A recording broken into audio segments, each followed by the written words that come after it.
backs of my tears. The city was really devastated when Motown left. And a lot of people are still angry. Barry Gordy wanted to make movies and moved the company to Los Angeles. I wasn't able to go because my son was so new. I just had a baby. Babies aren't in contracts. It only takes 9 months to have them, but in those 9 months, the company had sort of packed up and moved to Los Angeles.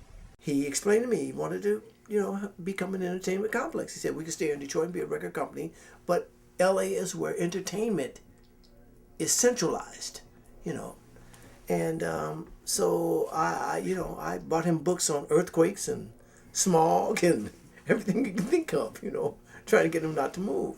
But finally he told me, he said, you're vice president of the company, get your family, come on out here, because you got to. And so I did. I moved out there. Oh yeah, yeah, yeah.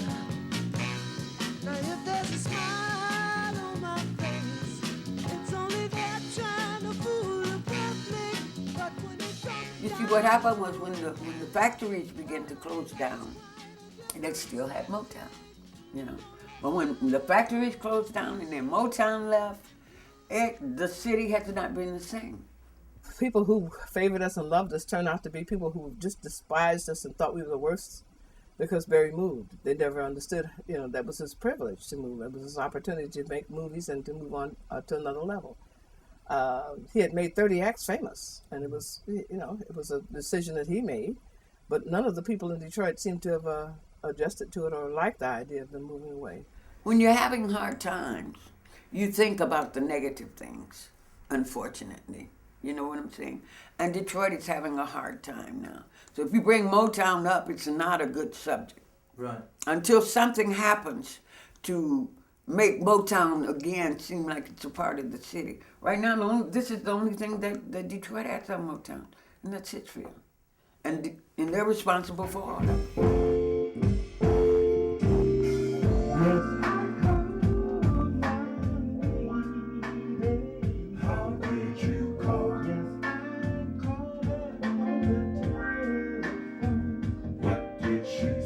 After we left Motown, we all went and got a job with Chrysler. 3 of us did, Sylvester, myself, and Billy Hawes. We felt that we should have got more financially and we should have got more bookings because we were a hot group, and we felt that.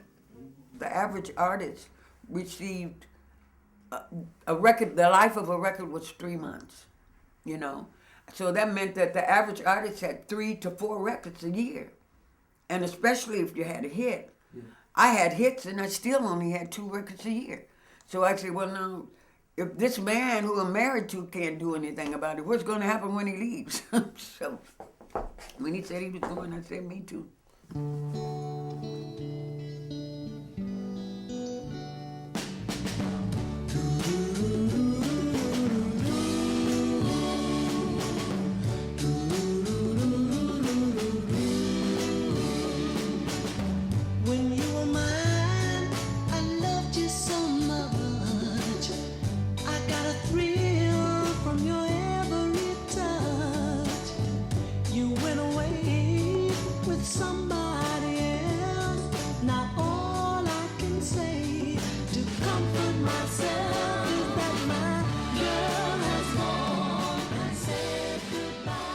It went by so fast.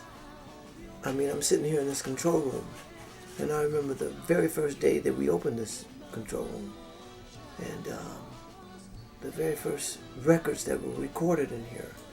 And I promise you, it doesn't even seem like 50 years I've had time to go past. Many times now I think that the earth is spinning faster on its axis, and that, time is going faster because 50 years went by overnight. We had no idea what we were doing. I remember running up and down those steps.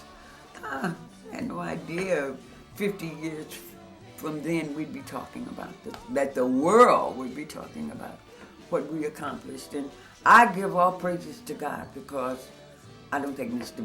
Gordy knew. I don't think any of the artists do. And I know I definitely didn't know. yeah, yeah, yeah. yeah, baby.